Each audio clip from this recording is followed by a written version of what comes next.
So you can see setup is very important with ink wash because it is a wet material. And of course, with that comes along the potential for messes and other kinds of things. So I recommend taking some time and just kind of making sure everybody's present and accounted for so that, you guys can work most effectively. So you can see I have a combination of a couple different types of paper we'll be experimenting with. We also have some different types of brushes. Oops, I'm crooked here. Let me try to fix that, guys. Um, we also have a little palette that I'm doing here. Oop, going the opposite way. So, these are things that you may have, may not have. As we've mentioned, there we go. That's a little straighter. Good times. Things that you find around your house could do well for ink wash drawing. If you have little cups, little things like that. It's usually preferable to have a transparent cups or mixing devices so that you can see what it is you're doing in there. But like we said, not a total deal breaker.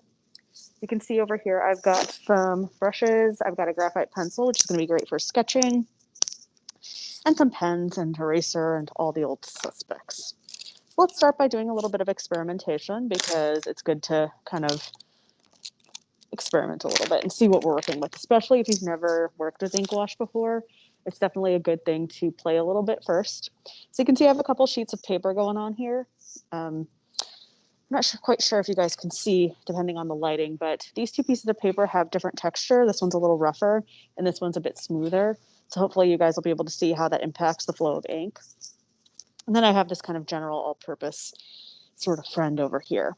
So as we've mentioned, ink wash, India ink comes in a bottle. You guys might have a bigger bottle or a smaller one.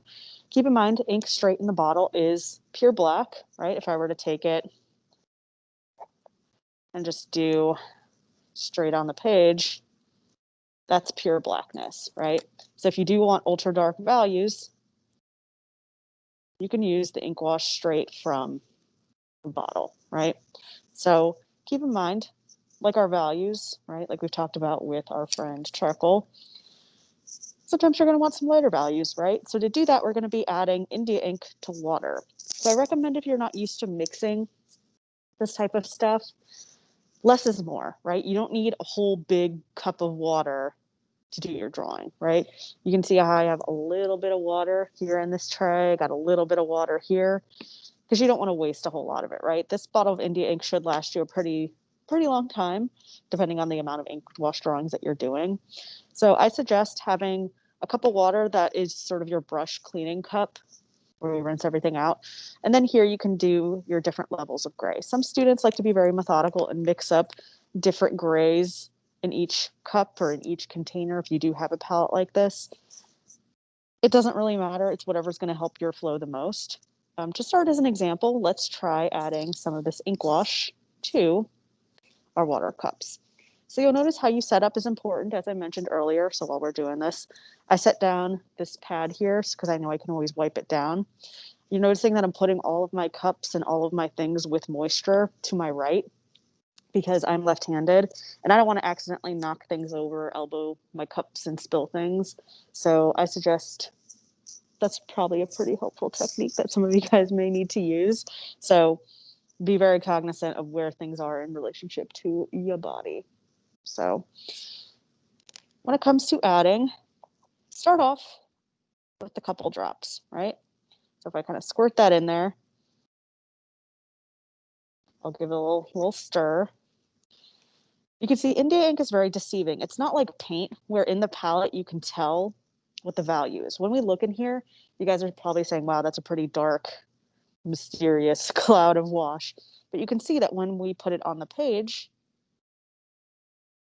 it's a pretty light gray, right? So definitely don't be deceived by what's in here, right? So you can see I added, a couple drops and I can get these nice kind of medium grays, right? If you want obviously darker grays, you can add more ink wash as opposed to less water. So start to get to know that. While we're talking about texture, just to show you all real quick, you can see that this is a relatively smooth piece of paper. So because my brush was very wet, I'm able to put a lot of ink on the page and get a nice kind of solid tone here, right? Depending on the grain of your paper, let's see over here, this one's a little more grainy. If I were to add the same wash to a paper with more texture, right? So you guys can see the wash is kind of settling into the paper and the graininess is a little bit more visible and it looks a little bit speckly as opposed to smoother. So just kind of keep that in mind if you are using paper that has a lot of texture to it. So that's just a little cautionary tale. So other things. So we talked about, a wet brush on your page that's relatively dry. That's good times, right? Some people like to play with a wet on wet vibe. So if your paper is already wet and you add more ink wash to it, like in this area, you can see that the flow is very smooth. Let's zoom in a little more so you guys can see what's popping here. You can see that because the surrounding area was already wet, adding more moisture to it, yeah, that area does get a little bit darker, but you can see that the surrounding area gets very mottled. It kind of flows very evenly. So if you're into that, that's great. If we want these layers to be a bit more pronounced, if I want to truly darken up this area, I should probably wait for this to dry. And then I can add another layer on top and get some darker washes in a more meaningful way, right? If you wanted to play with kind of that wet on wet effect that we saw on the slide with the little bird, if you use a nice clean brush, let's see here, it's hard to find, and you paint with just straight up water, I know that looks scary in red, but that's paint, so it's okay. If you wanted to experiment with this, I'm just painting with clean water on the page. Let's do a little shape. This can be kind of a fun technique to try if you're feeling experimental. So right now it doesn't look like I'm doing anything because I'm painting with clear water on my paper, which you're probably saying, why are you doing that? That's weird. But you'll see in a second, right? So now if I were to add either ink wash or straight up India ink to those wet areas, you can see how now the ink is flowing into those areas where I painted with just the water. So this can be kind of a fun way to experiment if you want some crazy sort of washy, flowy effects. Right, because you can see how the pigment's kind of pooling in some areas. It's mixing with the water that was already there. So that can be kind of a fun little thing to play with if you paint your paper with water before adding wash. And just to show you again, you could do larger areas as well. If I were to do a big patch over here, I'll just clean water on the page. And if you wanted to add maybe the pure India ink in the little dots, you could do a little here, a little there. You can get some pretty cool types of patterns, right? So like we said, don't be afraid to experiment. And while it's all wet, you can still modify. If I wanted to kind of drag my brush around and sort of mix this around, you can do all that while it's wet. If I wanted this to be a really trippy kind of blobby area, that can be kind of a fun tool to try, right? So that was wet on wet. If you wanted to use what's called the dry brushing technique, that's where we get some of the scratchier effects. So you can see my brush has moisture in it, right? When I'm painting with it, I can see that there's still India ink on my brush, so I could do lines, I could fill in larger areas. As my brush gets drier, that affects how the marks look on the page. So now you can see as my brush is starting to dry out, I'm getting those scratchier types of effects, right? And I know a lot of you guys are probably like, no, I like this flow. But scratchiness can be kind of fun, especially if, maybe you're doing a type of object that has a little bit of tooth to it or has a little bit of a texture to it. You can kind of scrub with your nearly dry brush. You can see how it's getting a little spiky there. Your dry brush technique can be a great way to add some different types of texture, right?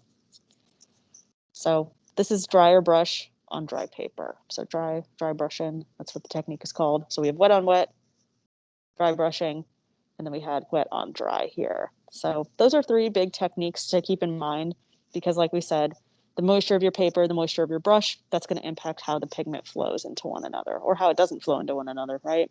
So once things are dried, like you can see here, you can paint on top, right? All that layering. So if I wanted to do, a shape on here, that lays right on top, right? Because the India ink is waterproof. So pretty important stuff to keep in mind because layering is going to be key. Your India ink should dry pretty fast. You can see areas where there's a lot of pooled moisture. That might take a bit longer, right? Some students get a little impatient. They'll put their paper outside in the sun or maybe they'll use a hair dryer. if you just wait a little bit, that's why I personally find it helpful to be working on, when I'm drawing, I like to have a couple different ink wash drawings going at once, just so that while this is drying, I could be working on this or that or something else. That's a helpful way to, do your workflow, because it's kind of a silly thing to sit here and be like, oh, well, I'm going to wait for my ink wash to dry and not do anything. It's good to take breaks, but also multitask and realize that dry time is something that you do need to consider as well. So some other techniques to keep in mind. What some people like to do is, like we said, that splatter technique. So let me zoom out to show you that that's a thing. Zoom on out. I'm going to move all my other papers. If you have other drawings in the area, move them, because the splatter technique does not care if you're a good person or not. It will splatter. So I'm going to keep rocking with this brush. We'll go over some of the other brushes in just a little bit. But what we're going to do is you take your one brush, you wet it with your ink wash, right? Get it nice and juicy. You can either use your hand, your finger, or you can use a pencil or a brush or something. I'll show you with my hand first, just to show you it's for real. So if you take your wet brush, you take a solid surface and you tap. You guys can see how we're splattering, right? Pretty fun stuff. If you're getting big globs, might mean you have too much moisture. If nothing is coming off the brush, if I'm saying nothing's happening, you might not be hitting hard enough. All right, you can see I'm getting some tiny speckles down here, or your brush might not be wet enough. So this can be kind of a fun little thing to try in the background. You can, let it dry and paint over the speckles to give a kind of a interesting texture to it. If you did want to use, like we said, you want to pretend like you're in a band, you could do this, right? But I find I just like using my finger. So keep in mind, this splatter technique is randomized. So if you get mad because you're like, oh no, I don't like that there's bigger droplets there, that's kind of the name of the game. It's supposed to be something that's randomized. You do have a little bit control over it, but realize that it is meant to be sort of a randomized kind of thing. So this could be cool for backgrounds, but you might not even use this in your drawings, but you should know that it is a thing. Splatter is a thing that you can do. If you kind of fling your brush a little bit more, you can get some, like we said, some different types of little droplets, right? So if you like that, that's great. If you don't do it on your drawings. So as we've mentioned, if you're stuck and if you don't really know how to start, I recommend just getting out a piece of paper like I did and just practicing, right? Because, getting to know your different brushes, right? You can see that this one is a relatively rounded point. So you can see if I wanted to do lines, those are kind of medium type of lines. You'll notice if you have small detail brushes like this one, these can give you some finer details, some finer lines that you can be drawing, right? Remember your old friend contour. Or like we said, if you got bigger brushes, these are great for backgrounds at areas where you need big washes. So let's say, I want this to be all dark down here. It's helpful to wet your brush, saturate it, and paint. Keep in mind, while the paint is wet, or rather while the ink wash is wet, you can smooth out a lot of these brush strokes. Just do it while everything's wet and it'll all kind of come together for an even tone. If you're going really slow and you're letting stuff dry, that's where you start to see streaking, right? I'm sure you guys have all done that, where you're using markers or something and you can see every single stroke that you do, and it's kind of not always aesthetic. So, you know, so I recommend trying, what happens if you have a big old brush like this, right? And you can see that this big ink wash is kind of pushing back a lot of these speckles because they were wet. So if I'm adding wet on wet, it all kind of blends together. So again, if you plan on layering things, let the bottom layer dry. You can see how my paper is kind of starting to curl a little bit. That's okay. Wait till it's dry, and then you can put a book or something heavy on top to flatten it out, right? So let's talk about, some other ways, we can get some different types of effects. So like we said, wet on wet. Sometimes experimenting with the pure undiluted ink wash can be kind of fun. Stick it right in here. I could come through here and kind of play with these wet on wet techniques. It's kind of cool when you apply wet on wet, especially with pure black. You can get these really cool veiny types of effects, like you can see here. We're zooming in. right? So all I did was apply straight up India ink, undiluted, on top of my already wet area, and you can get these pretty cool types of, like we said, some veiny effects, which can be pretty neat. Um, so just experiment with the flow, right?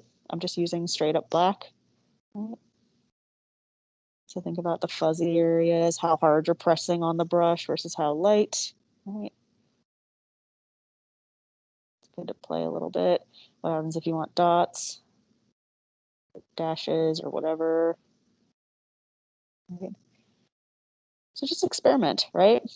Experiment with your large brushes, your soft brushes, all that good stuff. If you'd, like we said, do want to mix up more India ink, that's great. Just make sure you're kind of keeping watch on your brushes, right? Dirty brushes, it's a good idea to kind of clean them. Whoops, it'd be good if I put them in the right way. Wash them out, right? Because like we said, the India ink is permanent, which means it'll stain your brushes. So it's good to kind of just have a little water cup where you can rinse. Right. You can let them dry over here, chilling, right? So like we said, set up a nice experimental page is a great place to start. And of course, you could say, oh, well, this is scrap paper, or you could use this for a future drawing. You could draw right on top of it. This could be a background or something that you could incorporate. So try to experiment a little bit. Some people like to take in some of our other experimental strategies and kind of play with value scales. You know, what happens when I don't paint as dark, or I do different shapes? How do I adapt how I hold my pencil to how I hold this brush? How can I get some interesting lines? Scumbling, stippling, cross hatching. See how those things carry over, right? So otherwise, we're gonna let this thing dry and kind of chill over in the corner. Um, so there she is. So for your assignment, we are going to want some sort of observational situation. So what a lot of students like to do is they'll start off with a pen drawing, right? I'll show you guys this from start to finish, but just kind of as a quick little demo thing here. So if you did have a drawing that you've already cited, you've gone in with graphite, you've drawn all that good stuff, and you went over it with pen in terms of the primary contours, you could come back with your ink washes and kind of fill it in, right? So when it comes to your assignment, decide how you want to use the ink wash, right? Is this something that you want to relegate to the background? Is it something that you want to use only in your objects? Or do you want to use ink wash in both? That's entirely up to you to decide, right? But of course, keep in mind, you want to kind of practice because, you know, you got to stay in your lines and all that good stuff, and you want to manage your flow. So let's say in the situation, you know, we wanted to play with tonality in our object up here, right? So one thing I can do is I'm going to use kind of my medium brush. It's good to have a little paper towel near you, right? So you can kind of wash, make sure that, you know, your brush is clean, right? Clean, clean, clean. You know, so what I like to do is I like to start with a little bit of water up here. And you can see my brush is still a little dirty.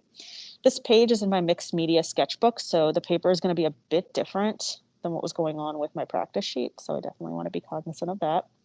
So I kind of wet the area because I know I want this to be sort of a smooth value. And I'm adding that really light ink wash here to the bottom where I know that my object is going to be darker, right? And since there is such a delicate gradation, I'm okay with the ink flowing around. So you can see I'm using a combination of tone, tonal shifts. Again, if you are going to be applying value to your objects with ink wash, start on the lighter end. And you can always layer on top, right?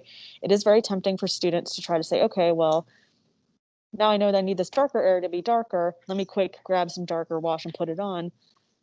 At a certain point, if you're applying too much wet on wet, it's all just going to flow together and become muddy. So let this dry, work on something else, and then you can come back and say, okay, well, maybe I'll just make these areas just a little bit darker down here. Because again, if you can see, the more I keep layering on top, well, actually this paper is drying relatively fast, so that's good fortune there.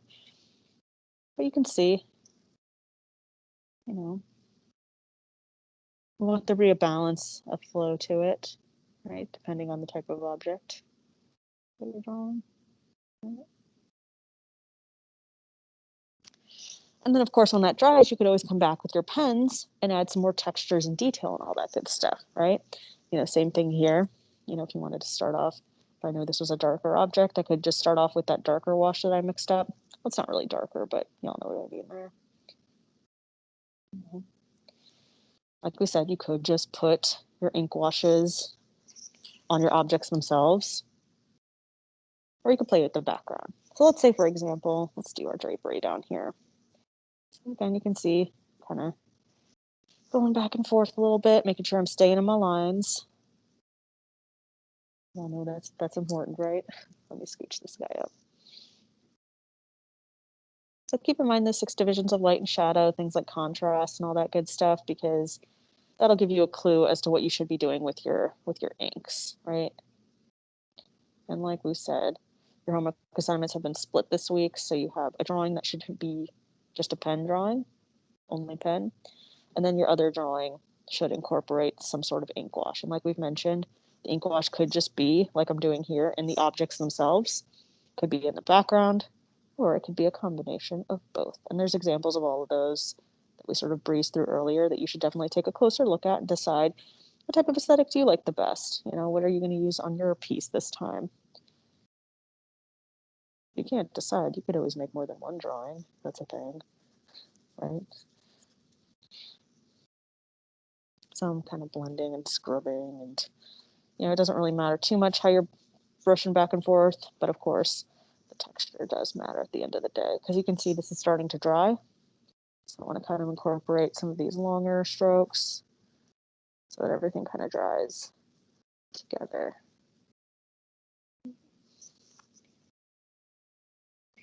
So again, if you have thinner paper, you're going to dry faster. Thicker paper, you guys can't see it, but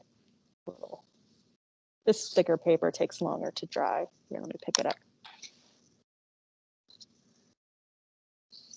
You can see some of these areas are still wet. That's also because we layered it on thicker, but you know, it's thicker paper, so it might take a little longer. But you can kind of see we've got some cool speckly stuff happening in here. It's always fun when the pigment floats and sinks in different ways. I think it's really cool sometimes when you get these effects and you're not always expecting it. So, you know, some general advice with the ink is, of course, keep yourself open to chance, right? I know that seems sad and scary, but you know, you never know what techniques you're going to get. So let's do a couple more of these objects, and then hopefully this will be dry so I can show you, you know, layering, putting ink wash on top of ink wash, right? So this one is going to be a very light value. I'm just going to add a little bit here. And it's good to kind of practice and say, okay, how does that look? Very subtle. Yes, indeed. So have a little scrap sheet out for yourself. That's what I suggest. If you don't, I hope it works out for you. And you can see since I use those permanent pens, I'm painting up against the lines and nothing's bleeding against one another because I use those microns. Let me see if I have a pen that's a little bit of a wild card. If you happen to use random pens that you don't really know if they're permanent or not, let me see if I have any. I might not. Darn it. Ooh. Maybe I'll show you guys that next time. But you know, if you're using just some random gel pen that you found under your bed, you don't know if it's permanent or not. So sometimes that can cause some issues later on. But you can see here, the pen is not feathering, it's not blending, it's not getting all wet and bleeding all over the place because it is that permanent style, that waterproof style. So keep that in mind. Sometimes it's really cool and the pens do bleed a little bit, but that's a personal choice. And since we have some harder objects on this little still life here, it doesn't really make sense for the contour lines to be flying all over the place, right? So, like we said, think about the mood, the tone of your pieces. You can see I'm working with very delicate lighter tones here. Think about your own situation, what the value is of the objects that you're drawing. Are you drawing a very high key, low key, middle key value situation? Very important stuff to continue to consider. I know we thought we were done with value, but not yet. I'll stop bugging you guys about value maybe next week when we do our collages. But for now, you should be aware that, you know, like we said, it's good to mess around with this stuff, right? It's gonna be a little sloppy here. That's all good times though. Right. So let her dry. We can kind of see this area is pretty dry. So of course we can continue to layer, right? If I wanted a smaller brush, which I might want one, let's see. Let's see this little guy over here. a darker value, right? You can see because I'm painting on top of a dry area, you could definitely see the division of tone and the fact that we're working towards a darker value. So definitely let things dry, especially if you're trying to layer in this way. And you can see I'm just adding some on top. Less is more sometimes.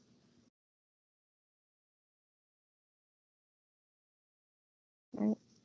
I wanted to do some pear stuff. You can kind of scribble a little bit. You can do some dry brush. And don't be afraid to make big moves with contrast, right? That's kind of what's fun about the experimentation is that, you know, students are afraid to use the pure black. Obviously, don't just paint everything with the undiluted India ink because it's going to be very dark, but don't be afraid to use that really rich black. Like we mentioned with our value drawings, sometimes placing pure charcoal or compressed charcoal in some areas is a great way to get really rich areas and really great activation of space. So think about it, you know. Um, for example, if I'm looking at this and I'm saying, okay, well, it's fine. The objects are a little boring in terms of their surface features. So maybe I want to do a little something special in the background, right? Maybe I want to, you know, get some wild stuff going. You know, you could definitely add pure India ink to the background. That could be something fun to consider. Right now, I'm finishing these guys up here. Again, pay attention to those things like cast shadows. I know y'all remember that, right?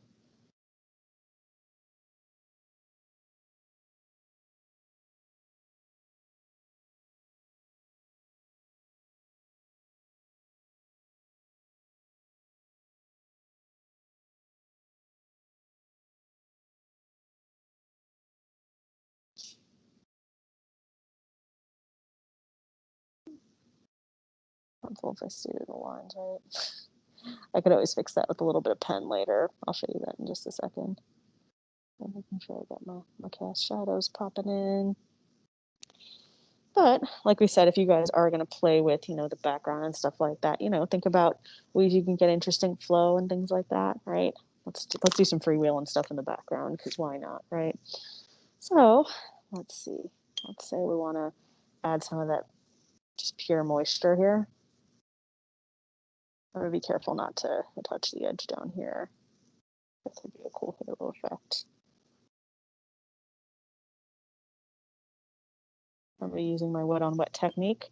I'm just painting a nice solid application of moisture in my background over here. And then if I wanted to come through, maybe with this darker wash and add some different kinds of speckles, if I wanted to make it even more dramatic, I could just add pure ink wash, right? If I wanted to kind of, you know, do some crazy stuff like that, I could. Right.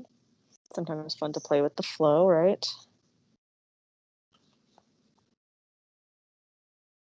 Let's make it nice and dark down here. So sometimes when you're working wet on wet, you can see how the black kind of is probably soaking through my paper, but you can see how sometimes the black gets a little washed out. So, you know, if you want a truly black area, you might have to go back when everything else dries and add a little something, something to it. But, you know, you could get kind of cool patterns, some flow, that kind of stuff. You know, don't be afraid to experiment, like we've mentioned. Getting kind of spooky. And of course, you can see now that this is drying, the ink really isn't flowing as much. So what some people like to do is they'll have a little spray bottle with some water and they'll just wet little parts of their drawing. But you can see if you don't control the spray, it can get close to your objects. But that is something that some people do. So if that's seemed intriguing, get it.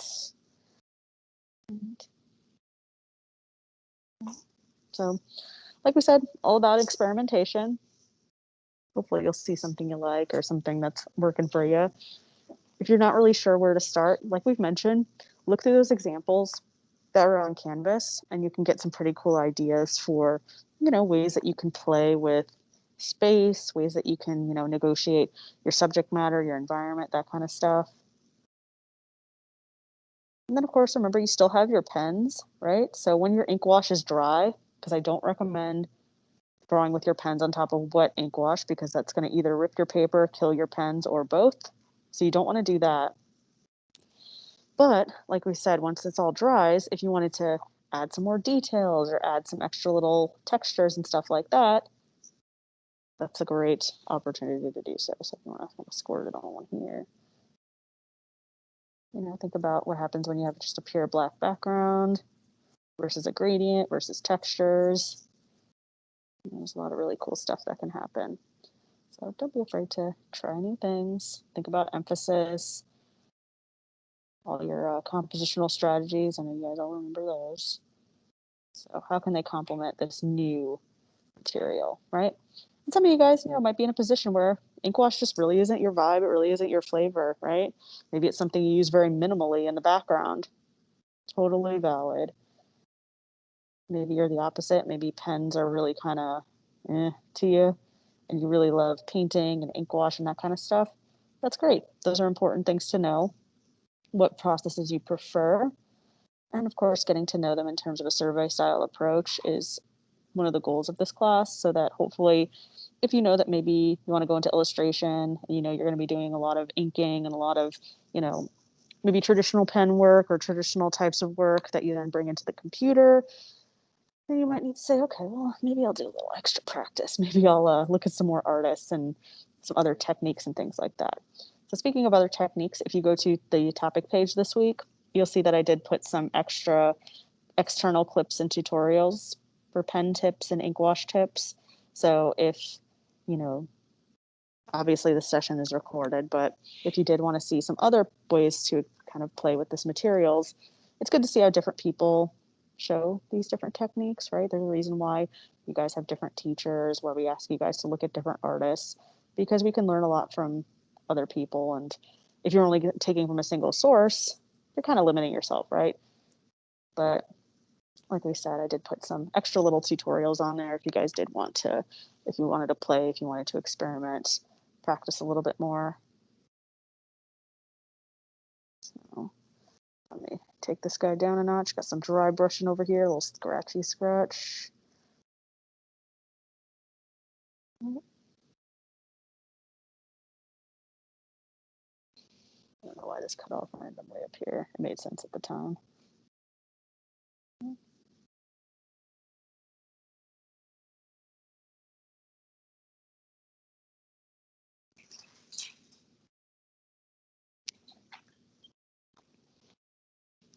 First and foremost, make sure your paper's oriented.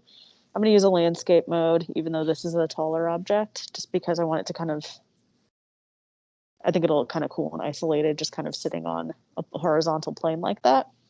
So like we said, set up your object as we usually do, right? A lot of this stuff doesn't really change from process to process. It's just little things as we go throughout that do tend to change. So look at your object, make sure you have enough space.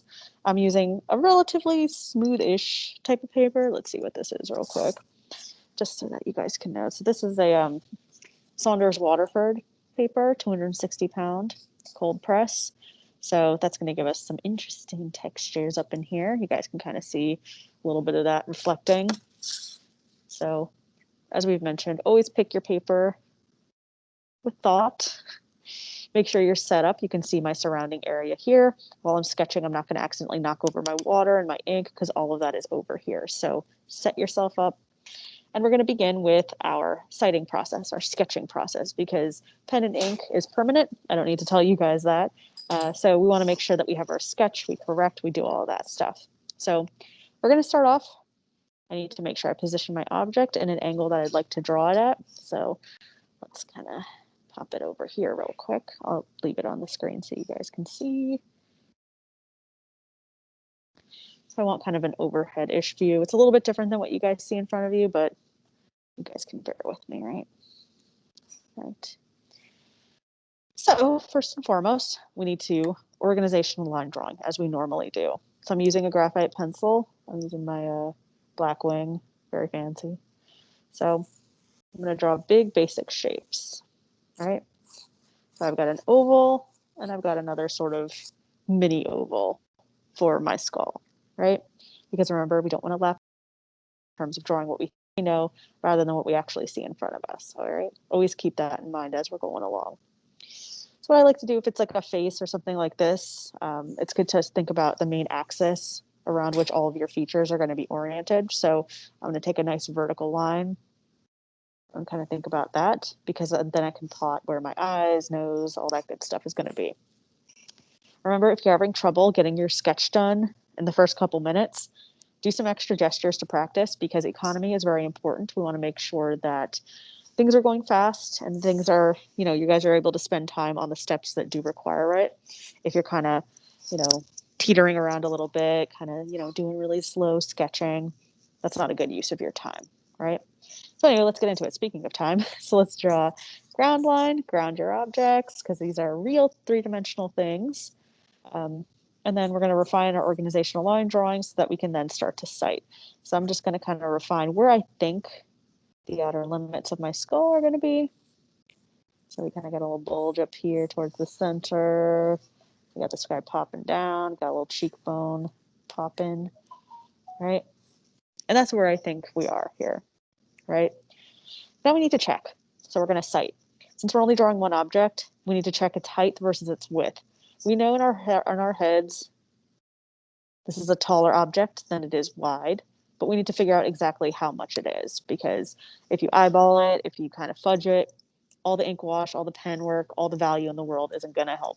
So use your pencil, and remember, position your lead to the object, right? Like you guys can see here, and check to see how it compares with the width, right? I'm going to do it so it's closer to my angle of view, but just to show you guys, we're using our relative proportions. So I look at my height, and I look at my width. So I can see that. So the width of my skull,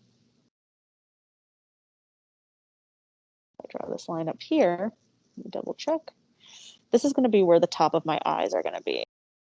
So I can kind of plot those in. And then to figure out how much of this cranium is still left, let's measure. So how many widths? So we got about half. So if I take my whole width, take half, I need to make this guy a little bit shorter, right? So again, if nothing's changing, or if you're kind of just drawing your object once and leaving it, don't do that, right? Because that means you're not holding yourself accountable for the nuances of what's in front of you, right? I know a lot of us like to eyeball. We kind of like to say, oh, well, that looks close enough. It looks good enough.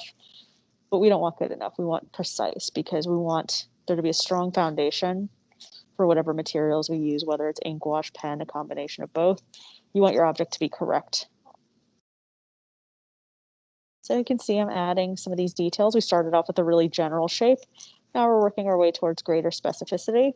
So I can see that kind of the main structural shifts in my object occur around the cheekbone, kind of halfway point sort of area.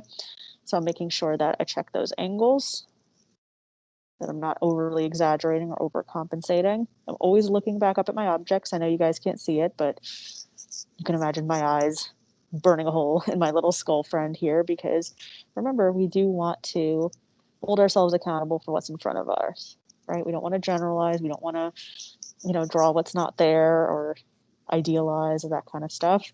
There's plenty of time later for abstraction. Right now, we're going for an observation-based approach to it. Right. So again, I'm breaking down my object. Probably drawing a bit too dark, but I'll do it for you guys, do it for the camera. So in the meantime, hopefully you guys are drawing nice and light so that you're not, setting yourself up for extra work later, because like we said, erasing is great, but it shouldn't be the only thing that you have time for, right?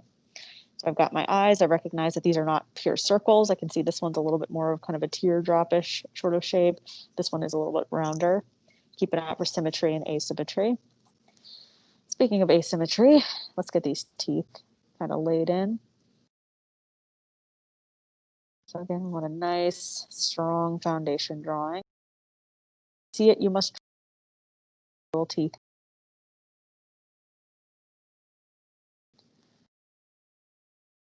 Yes, you do have to count these things. If you have objects that have labels or details or patterns, you gotta draw them. Same rules apply if that's something new to you. We'll talk later. So let's do some plumb lines. You can see that this guy kind of needs to go back a little bit, right? Always be checking yourself. I know it's kind of a bummer. I know some people feel like, oh, I always have to be correcting and erasing and adjusting.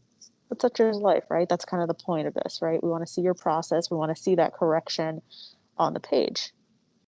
Because if you're just giving us, an eyeballed sort of half true sort of object, that's not good, right? Like we said, plenty of time for abstraction later. I'm going to check the angles of my jawline because I did exaggerate that a little bit. Kind of goes in like that. And see the bottom isn't totally rounded. When you're checking your plumb lines, don't tip your pencil or your angles and things like that. So just check yourself periodically because I know we've been drawing for a little bit now together, but we want to make sure that we're not lapsing or fudging or doing whatever other nasty habits we may come up with. So you can see I'm working. I've got some Pentimenti going. Erase as needed, right? This is a pretty chunky paper, so I'm feeling that. As I go on here, I know I'm going to be applying an ink wash to the background, so I'm not super worried about all this sketchiness back here.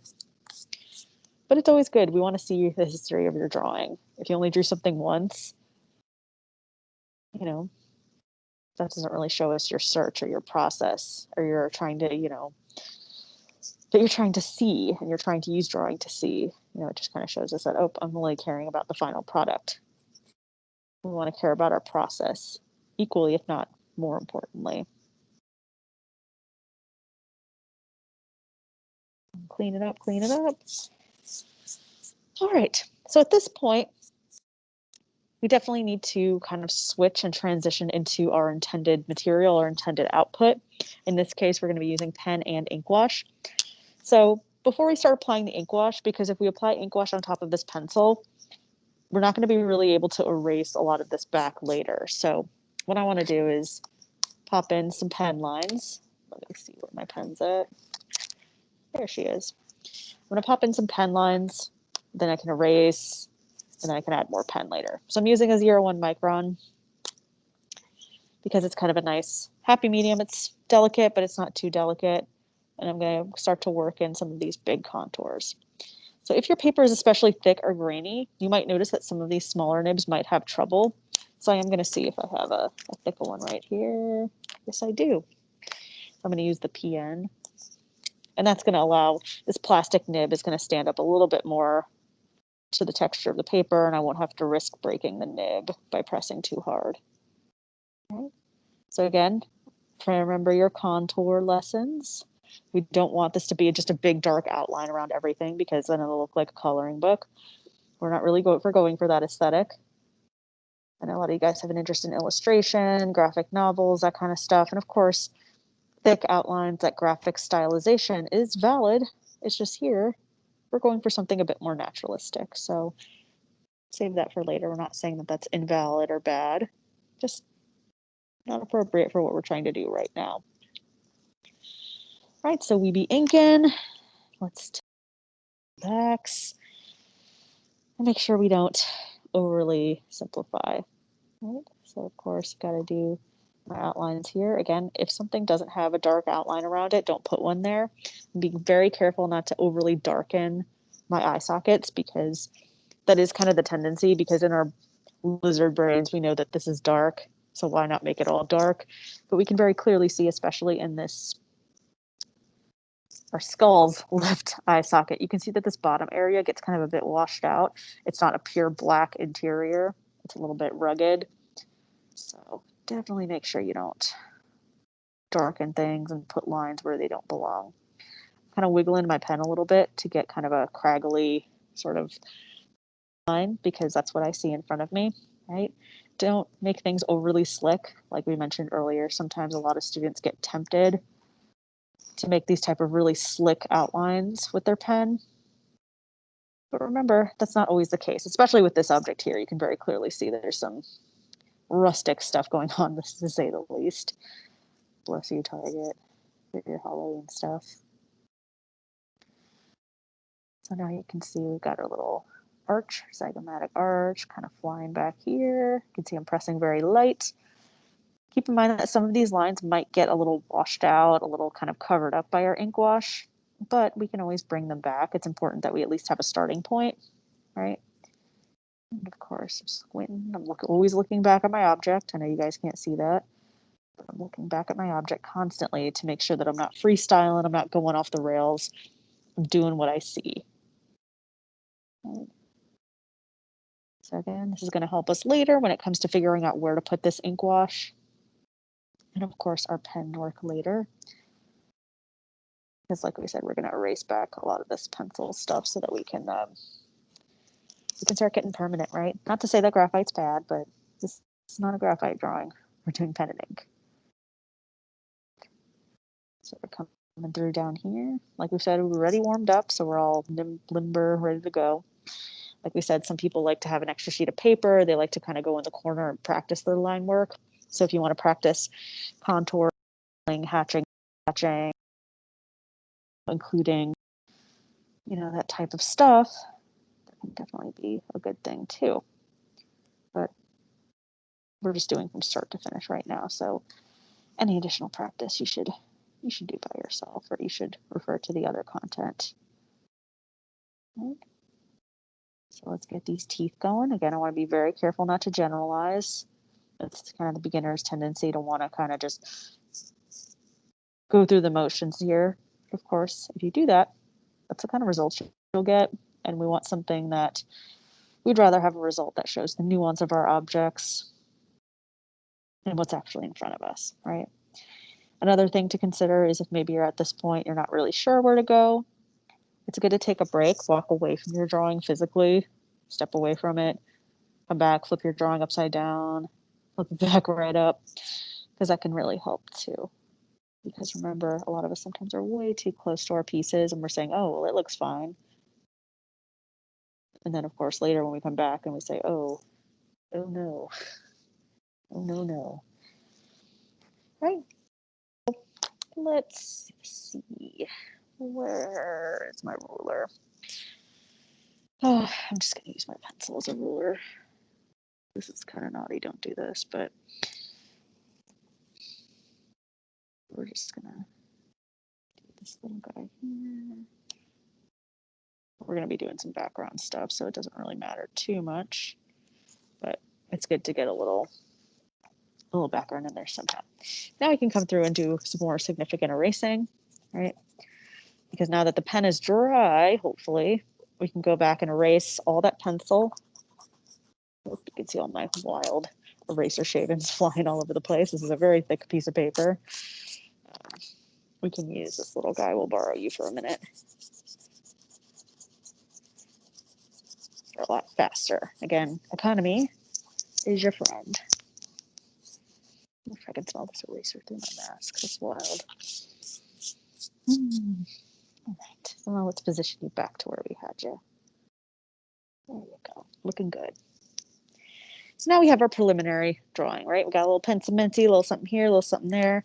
Again, any extra little bits that maybe got blown away. If I wanted to say, okay, well, what's going on down here? Maybe I'll add a little bit of extra kind of guidelines reminding me that there's some textures down here.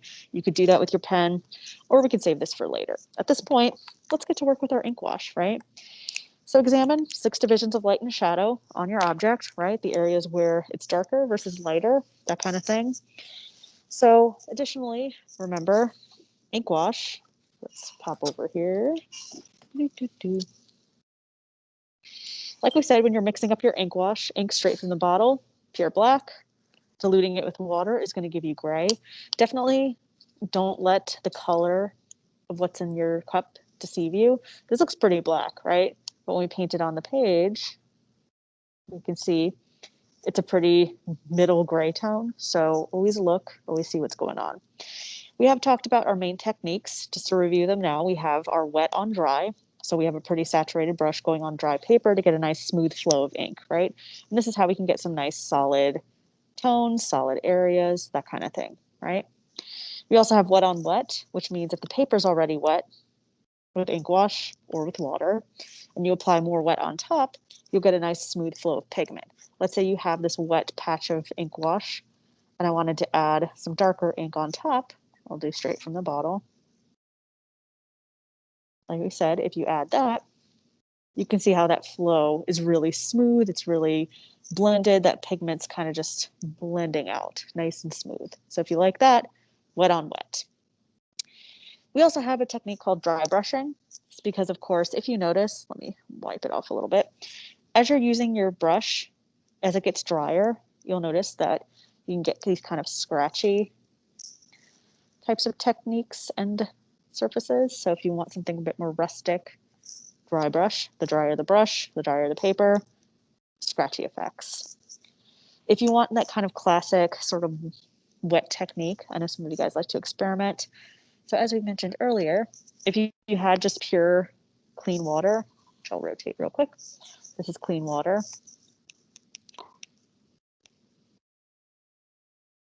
Oop. I rotated, sorry guys, I'm flipping around. There she goes. All right, we back at it. So if you have just pure water and you paint on your paper, nothing happens, right? It just looks like it's just wet. But if you add ink to that, you can get some pretty cool effects. So if I do some pure ink wash here, some pure India ink, you can see, you can get some pretty cool kind of flow. So don't be afraid to experiment, wet, dry, everything in between, right? And like we said, it's always good to kind of do a bit of experimenting, right? So let's put you away. So we already did that, done there, done that. So let's wash that little guy out over there. So I'm going to use this kind of sharper brush because I know I'm going to want to do some smaller detail work. But now we need to determine, okay, what do we need to do to make this thing look good? So when I look at the kind of local tones of this, I can see that it's kind of some lighter grays. So if I did want to add some very subtle ink wash to it, we'll mix up kind of a really light gray for ourselves. We can kind of say, all right, that's really subtle. That's nice. Let's paint. Let's go ahead and paint the skull with that. So the key with this is going to be layering, right? And you can see I'm painting right on top of my pen lines because I used microns, which are permanent and waterproof. My pen lines aren't bleeding all over the place, right? Which is pretty nice. If you're painting larger areas, you might want to do, a thicker brush. That would definitely help our economy out because then you could just do a couple swipes and then you're done. But I recommend sometimes it gets a little harder to do those details. So brush the big areas with your big brush. Then you can come back with baby brush here and kind of come back and do these little tease these little tiny areas out, right?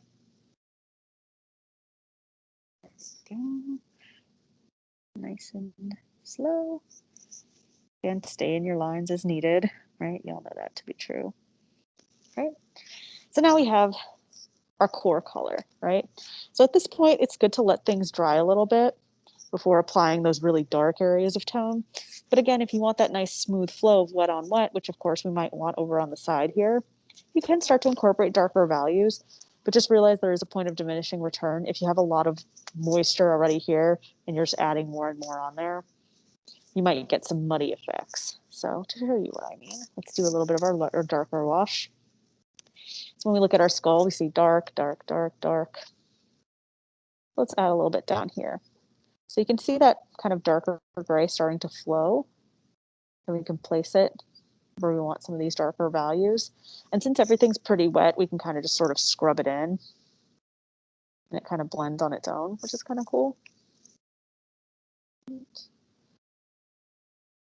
And want to mind that brow ridge. So you've got some darker values here. Again, squint at your object if you're not really sure where these patches of value should go. Always kind of a good thing to remember. Look back up at your object. again, where those kind of very delicate dark grays. Because right now we're capturing nuance of tone, right? Probably saying, oh, well, how are we going to do, I really want to do the really dark areas, the black areas of inside of the mouth and the teeth and the eyes and stuff like that. But capturing these nuances first and letting them dry, then we'll be able to go on top with pure black ink wash and, of course, our pens to really pull those guys out. Right now it's about capturing, like we said, those kind of in-betweeners. And those are oftentimes present the most challenges to students because, you know, like we said, some people like to introduce too much contrast too fast. We definitely want contrast to be there, but we want to mind our delicate areas as well. Right. So since this is a pretty thick paper, it might take a hot minute to dry. And of course, if you're not sure if it's dry, you can kind of look at the paper at an angle, and if it still looks shiny, it's probably wet. I don't recommend kind of touching your paper too much because that might smear the ink wash. It could, you know, ruin, if you do have a nice even tones, you could ruin that. So while the skull is drying, we're going to play with the ground a little bit just to show you guys a couple things because we want that ground to be nice and dry, or we want the skull to be nice and dry before we proceed to add on top of it. So consider the application of ink wash in your environment as well. So since I'll be working with a larger bottom, I'm going to use a bigger brush. So you could just add a solid tone to your ground, right? Like you can see I'm doing here, and see how that looks. You can see I'm using a bigger brush because as the ink dries, that's where we start to get streaks. So you want to make sure everything is nice and moist so that you can go in and blend everything together. Because again, if this streak starts drying, as you can see up here, we want to make sure everything blends together. So don't let any areas dry too fast. Kind of work quickly if you do want large areas like this. Because like you can see, we're blending pretty well, but you know, you can see this area starting to dry. So, and it's sometimes hard to get details with this bigger brush, so don't be afraid to have a smaller brush handy, like I do. You can come back and say, all right, let's get a little closer. And of course,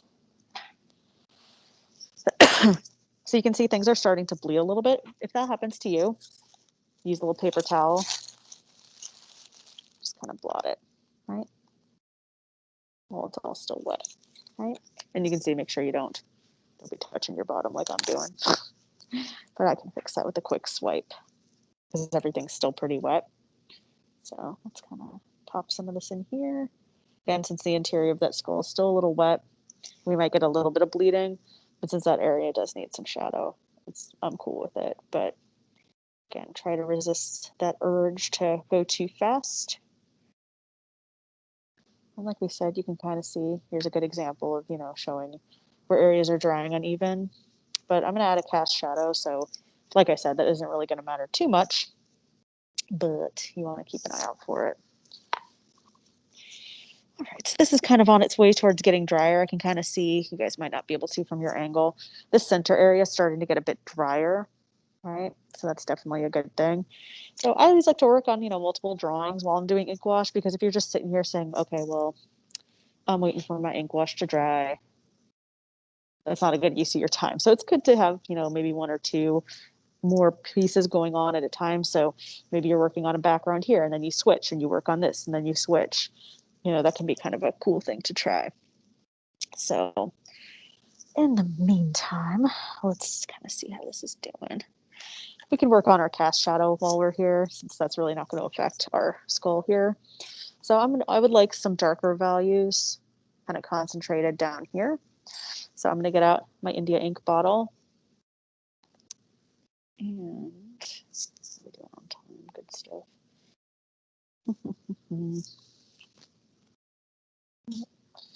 So you could just add another layer of the ink wash that we had earlier. And you can see, since it's still relatively wet, we still get a difference in darker values, but you can see how it's all kind of bleeding together. If you like that, that's great. If, for example, I wanted, you know, there to be sort of a shadow that kind of extends outward, it isn't super wild, I could do that. And of course, it's good to experiment, right? You guys can see how a nice even ink wash can look really good, but kind of uneven also looks good too. Kind of blotchy, blobby sort of situations can be kind of fun. So don't be afraid to get a little experimental with the background if you want to kind of wiggle, right? That kind of stuff can be a little fun to play with, you know, wet brush, dry brush, that kind of situation, kind of scrub a little bit. That can be kind of cool. So, like we said, if you're getting a little bit of bleeding, that's okay. I'll add a little bit more down here, and then we'll do some more, play the waiting game. But like we said, don't be afraid to experiment with layers because that's often where we see some really exciting things with ink wash.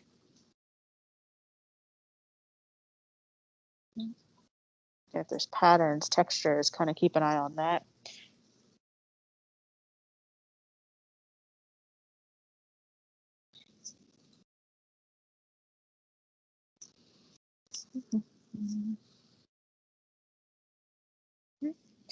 And we're getting drier up here. Good stuff. It doesn't take that long. Like we said, make sure to budget that in if maybe you're a little concerned. So at this point, what we can do is we can start to add in our darker values. Keep in mind, some things are best expressed through the pen too. So if your piece is totally dry, you can always add more pen on top. You know, for example, if, you know, maybe I wanted to, you know, kind of include some lines flowing down here instead of the wash, I could do that with pen as well. But I'm going to go ahead and add a couple more darker areas with my ink wash before I really transition into full on pen work because you know there's a lot more we can do. There's some cool textures that we can kind of pop in there. So that's what I'm going to do. I'm going to use from the bottle India ink. Let's see how that looks. So my brush is relatively dry, so I'll be able to kind of come in here and sort of scrub a little bit. That's a little scary.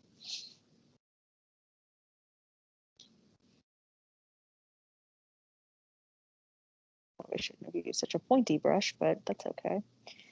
So you can see I'm starting to kind of like scrub in sort of those darker areas of value, right? Kind of wiggling my brush. Let's get something a little stouter. You know, if you get something with a little bit of shorter brushes, that might be a good thing. Brush, brush, brush. Okay, there's some dark areas under here. And pay attention to how stiff your brush bristles are, because sometimes that can be a cool thing to play with.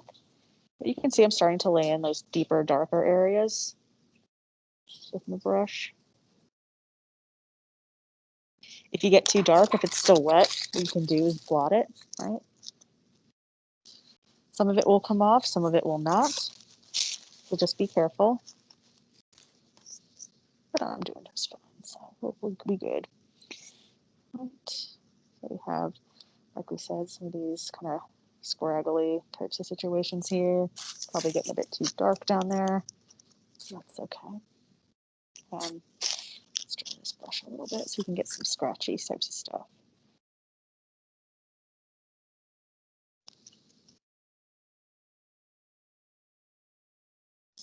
Right.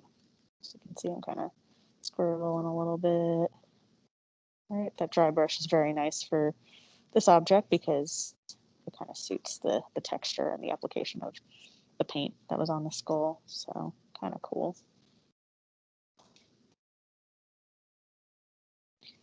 So I'm just adding a little bit here, adding a little bit there. If I wanted to add a little bit of brushy stuff up here, just kind of rotating. Pretty cool stuff too. Cranial curve. All about experimentation at this point. So again, if you only have one type of ink wash or one type of line on your piece, you take a step back and say, well, what am I doing? Why is that? Why was that a thing I did?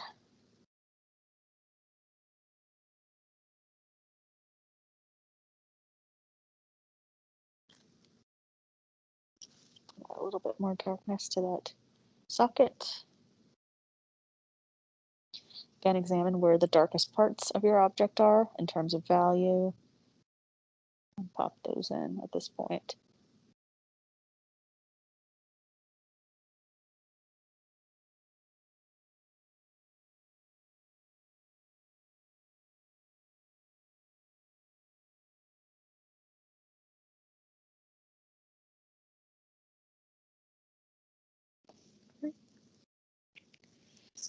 And of course, at this point, if you wanted to add even more stuff to, the ground, the background, you can kind of pick from that what you will.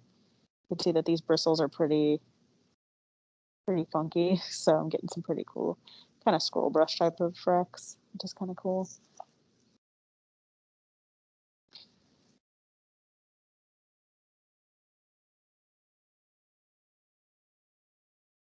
Again, it's good to multitask and think about, what's going on. Rotate your page as needed.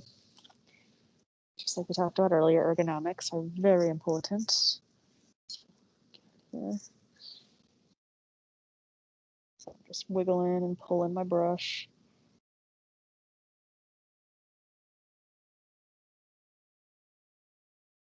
Just for some extra stuff going on in the background, right? Not every drawing you do is going to need this, but I just want to do some extra playing since I know my skull itself, could use some extra time to dry.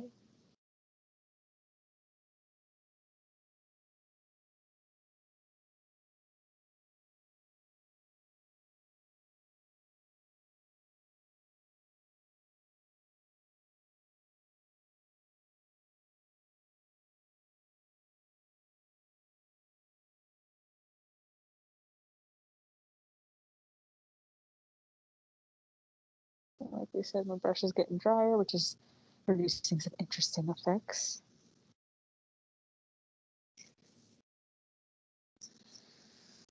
And let's come back to our little friend here and see how we're doing. So what I'm going to do now is pull out some of my pens, right? Make sure to rinse your brushes.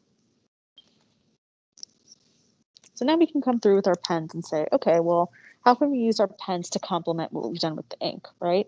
Are there lines that would benefit from being darkened, right? Are there areas where a little bit of scumbling or hatching or cross hatching on top of the ink wash could be a great way to have these things come together, right? You can see I'm doing that inside of my eye socket, which is definitely a cool thing. A little line there I forgot about earlier. Here, let me zoom in a little bit more so you guys can see what's popping. Now think about the things you've learned about lines so far, right? And allow that to complement your ink washes, right? Things got washed out. Go ahead and darken them up.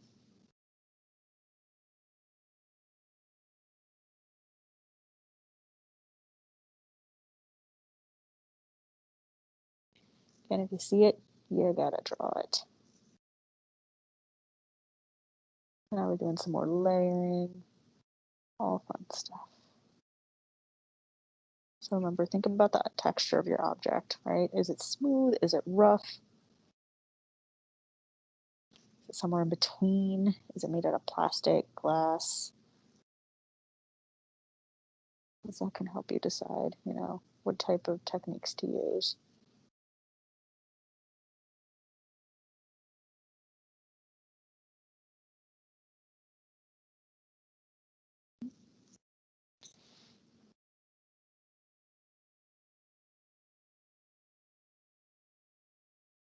So again, since we're using a nice permanent pen, once I'm done with these pen marks, I could even come back and add some more ink wash right on top, right? The layering possibilities are pretty endless, right? Because, we're using materials that can exist in harmony with one another. If you're feeling extra fancy, if you did want to add maybe some charcoal on top of this, you could even get that wild. But of course, just make sure that if you are going to go over on top with charcoal or a pretty sharp tool, like a hard pencil, make sure that everything is nice and dry, right? Because if you try to draw with your pencil on top of a wet or even a semi-wet piece of paper, you're probably going to tear the sheet. Maybe not all the way through, but your paper will look ragged and not good. So make sure that you're cognizant of that and that you don't make any sloppy mistakes. accidents happen, but we can prevent a lot of these, right? And a lot of ink wash mishaps do happen because of a lack of patience. So make sure you're not putting yourself in that spot. Like we said, allowing time. If you absolutely can't wait until something is dry, you could use a hair dryer. You could put your piece of paper outside if it's hot out. It'll usually dry pretty fast. But yeah, just make sure you're not putting yourself in a bad spot because you're rushing through, because like we said, ink wash needs time to dry, especially if you're going to be layering on top or incorporating other materials as well. If you wanted to pop in, a white charcoal or something like that, again, make sure it's nice and dry, or your paper's nice and dry before popping that pencil on, right? Because the pencil doesn't care if you're a good person or not. If if it's wet, it's going to do what it does, right? Like I said, I'm just going to wrap this up really relatively quickly just so that time is a thing.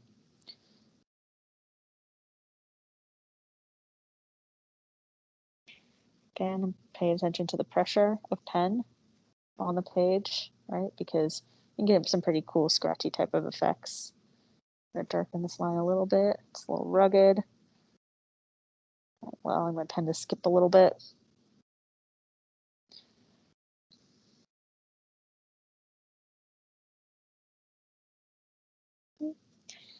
Of course, looking and seeing where the darkest parts of these eye sockets. Again, don't generalize. It's very tempting to say, oh, well, they're dark. I should make them all black. That's not what I see. Y'all saw it earlier. You didn't see it either.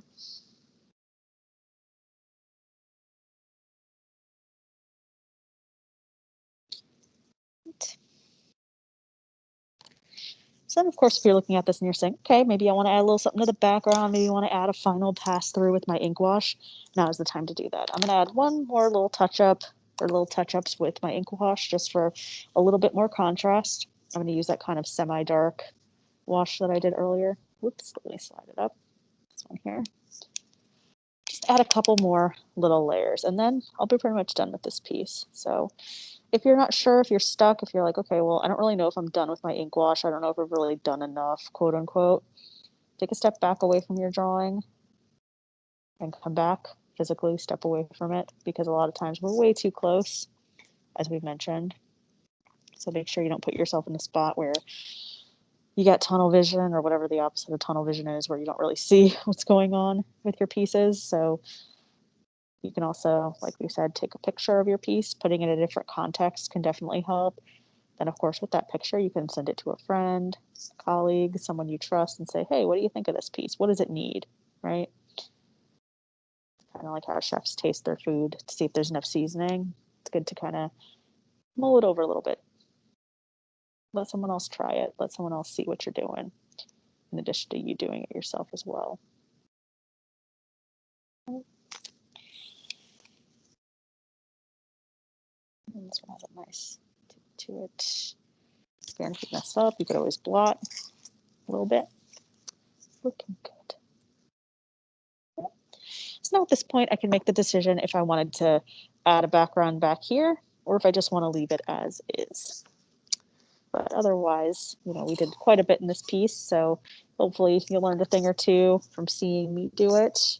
Hopefully you guys will experiment on your own as well. That's always a great thing, because I'm sure you guys are all drawing different objects, different types of objects.